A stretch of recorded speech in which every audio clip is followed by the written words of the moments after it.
Stages Power Meter Gen 2 review. First off, a bit of transparency. I do buy all my power meters, my power taps, my stages, etc. I do buy. I've paid retail for most of them. Otherwise, I'm not paying retail. I'm paying at the same price anyone in the bike industry is going to get. So this is not sponsored at all. I just rate the product, man. I've got Power Tap, I'll rate that. But in 2015, in my opinion, the Stages Power Meter is the best. The Gen 2's just come out. The battery cover looks a bit more robust. I have pretty surgical fingers, so I don't break stuff as much as some other gorillas out there might. But this seems to be a bit more noob-proof. Noob-proof indeed. I haven't had any problems with my stages. I've got 6 units, I think I've got now, 6 or 7 units.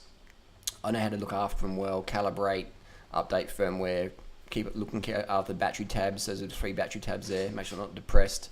And I know how to look after them. Stages Power Meter is like a woman. You've got to learn how to nurture it and care for it.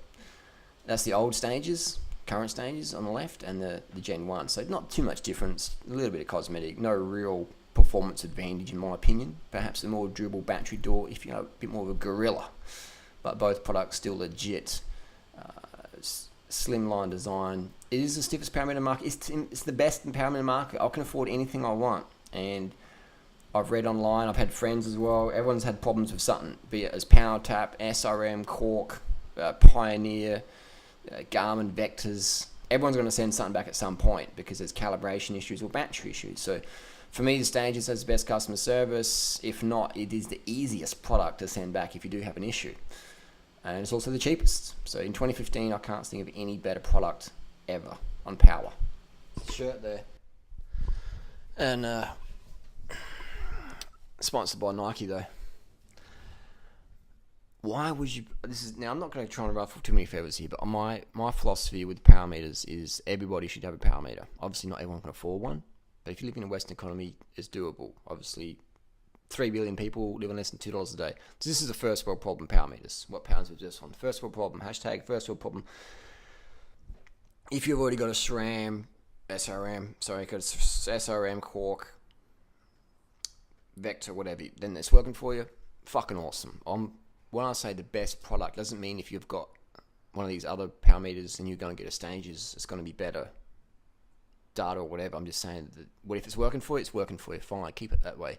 What I'm saying is more that if someone's in the market for a power meter and they come to me and say, what's the best product? In my opinion, it's going to be Stages. Why would these beautiful Dura-Ace cranks, why would I fuck up the Spider and chunk it out and put a fucking SRM in there and get that flex and this? And why would I have to have a battery? I have to send it back to New Zealand or Italy or Germany or where the fuck I've got to send it back to and spend hundreds of bucks to change a battery. When it's Stages or a Cork, I can go to the local fucking, what's happening over there? Marchfly Tack. We can, you know, like, I want a product that's fucking simple to fucking use, alright? I'm like down to earth shit, DTE product. I don't want any just extra wank shit. It's 2015, alright? If it's 1994, then SRMs you go. In terms of problems, I've seen problems in all power meter products on the market. And I've had people come to me with their Cork or with their SRM and I'm like, I don't know what the fuck to do. People come to me with the Stages and it's not working. I'm like, it's not working, let me have a look. So I'll get my fucking smartphone, get the Stages app going, calibrate it, change the battery, turn the battery the right way around or whatever, just pull it out, let it dry out and then put it back in and it's working. I've only had 1 Stages out of maybe 35, 40 units that have come to me. People, oh, it's not working. I'm like, let's have a little go. Or update their firmware on their Garmin. Often it's the Garmin issue. I see this time and time again. I'm like, people don't understand it. And at a shop level, the retail staff don't understand it. And I worked in the store for many years and I didn't really understand what power was anyway. And so it's a new skill people have to learn. And with the technology, things coming so quick, it's hard for us to expect every staff member to understand how every product works. It's not really fair, but that's how it works. So understand that you might give a product to someone who doesn't know what they're doing for that little product that's just come out. They might learn it later on, but they're like, oh, it doesn't work. You're like, yeah, it doesn't work. Shit. So be careful as well before you form an opinion on anything in life. All right. So I am like a Christian evangelist when it comes to power meters. I think everybody should have one. Anyone who rides a bike, Western economy, you can afford one. You can work overtime, sell a kid and you get one. And if you're in the market for me, the Stages, especially on a Shimano cranks, it's easy.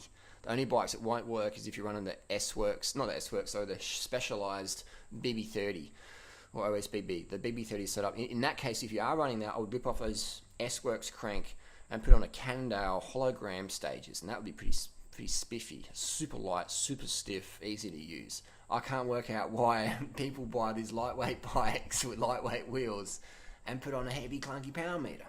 All right, I mean, it's only 200 grams for sure. It doesn't really matter at the end of the day if you're up the front, out the front. That's just my OCD thinking. I'm like, for me, it's a backward step. It doesn't really matter. End of the day, what does matter is you do have power meter and you are pacing the power and using power numbers to empower yourself and using it as a pacing tool. And after a few rides of looking at power, you'll understand going at 500 watts at the start of a climb that's 10 minutes long isn't going to be sustainable unless you know it's Chris Froome. All right. So after a while, you quickly learn what is a sustainable pace for you and what is too much, and then you'll be able to pace other people. You'll be able to pace yourself better on long rides, climbs, etc.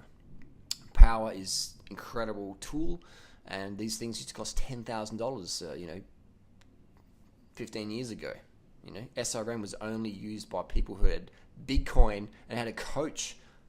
Strava's pretty new. Before power, like 10 years ago, when power meters in the shop, I was like, oh, what do you do? I don't know what to do with power.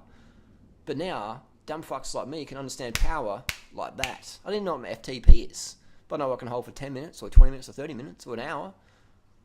Strava, power meters. Get one, get on, get it going.